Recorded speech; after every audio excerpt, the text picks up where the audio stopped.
Josko Havedo of Manchester City have just extended his own contract to 2031. Yes, remember this guy was a subject of transfer this summer when transfer market opened. Madrid, make inquiry about him before they went for what is it called, Cucurella. They wanted to sign him in place of Cucurella, but I think that didn't work because the guy was not ready to leave Man City. So now the guy has signed new contract to 2031. So you know that he has it in mind to still be with Man City. And here we go. Joel Shapen has joined Ipswich City from Union Gollins for 8 million plus 2.5 million on add-ons. Yes, for 8.5 million plus 2.5 million on add-ons, making it 11 million in total. This guy is now a player of what is it called? Ipswich City. Ipswich just gained promotion to Premier League recently. Newcastle and Arsenal are now in talk over Bruno Guimaraes. They are now accelerating talks. Remember, we've been hearing that Newcastle have not received an official bid from Arsenal. They've not done this, they've not done. And now the both parties, the two clubs, are now talking as it concerns Bruno Guimaraes, because Bruno Guimaraes have made it clear that I am not staying at Newcastle. I want to go to Arsenal. And because of that, Newcastle has to just listen to offer, because in the first place, Newcastle say Bruno Guimaraes is not for sale. Bruno Guimaraes is not for sale. So, but Bruno Guimaraes came out and told them, I want to go. I want to go. So they don't have option now. They are now listening to offer. And I tell you, this will not pass within this week. This deal must surely, happen. Bruno Guimaraes to Arsenal, you will hear it. Here we go.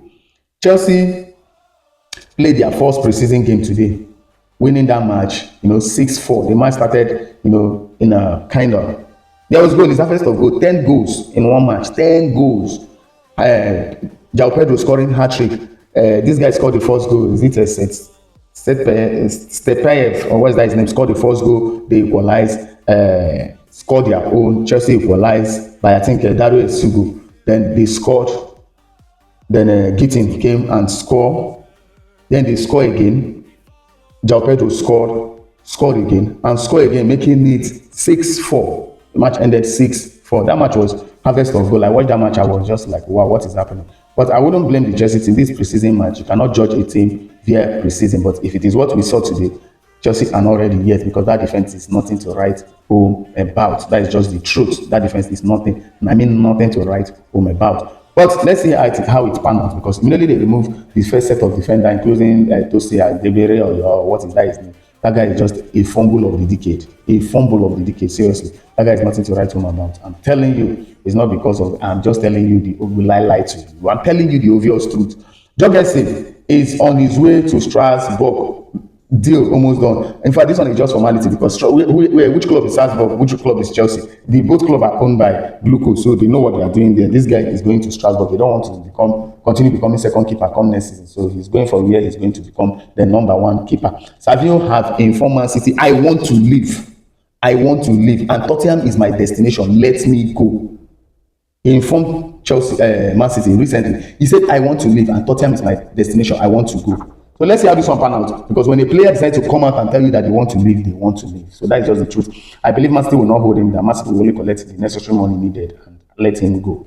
Roberto Mancini has now been appointed as the new coach of the Italian national team. Yes, he's now the new coach of the Italian national team. Remember, Maldini and Leonardo left their position as sports director and sports advisor because Malago, who is the president of the Italian national team, refused to sign their candidate, who is Pelé. For me, I don't know why all these football, how will I call it, executives are behaving. Are they seeing this thing as a family business or what? I don't understand. That it must be your person, whether he qualifies or not. Didn't they see the Italy national team that for the first time they missed to go to World Cup because of these shenanigans they are putting on, and they want to continue with that? Instead of them to put a qualified person, they want to just go and put any other person, because all of them are friends. They play in the same club, and this national team together, and they think because they are friends, they just put anybody there. You can't just come and put somebody like that. The person must be qualified if he must get results. The person must know what he or she is doing. Okay, is it not the same fellow that was in Juventus and was sacked? Coach AC Milan that was sacked.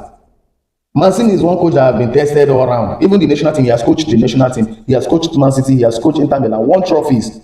And it's the same person you want to start? No. If you check his CV, is what it is. His CV is very heavy. So why all these shenanigans? Well, it's good as both of them retire, resign from their position and new persons are taking over those positions. I think the sporting director, this thing was taken by what is it called? His former Chelsea coach, what is that? Claudio Ranieri.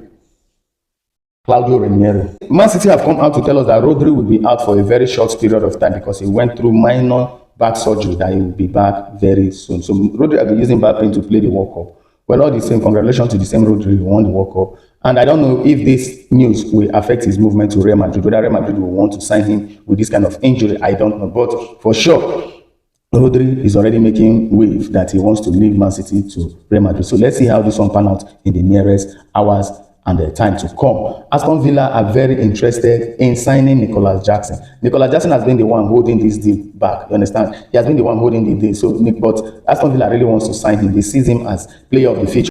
They see him as the player they really want in their ranks, and they are doing everything possible to see how they will sign him.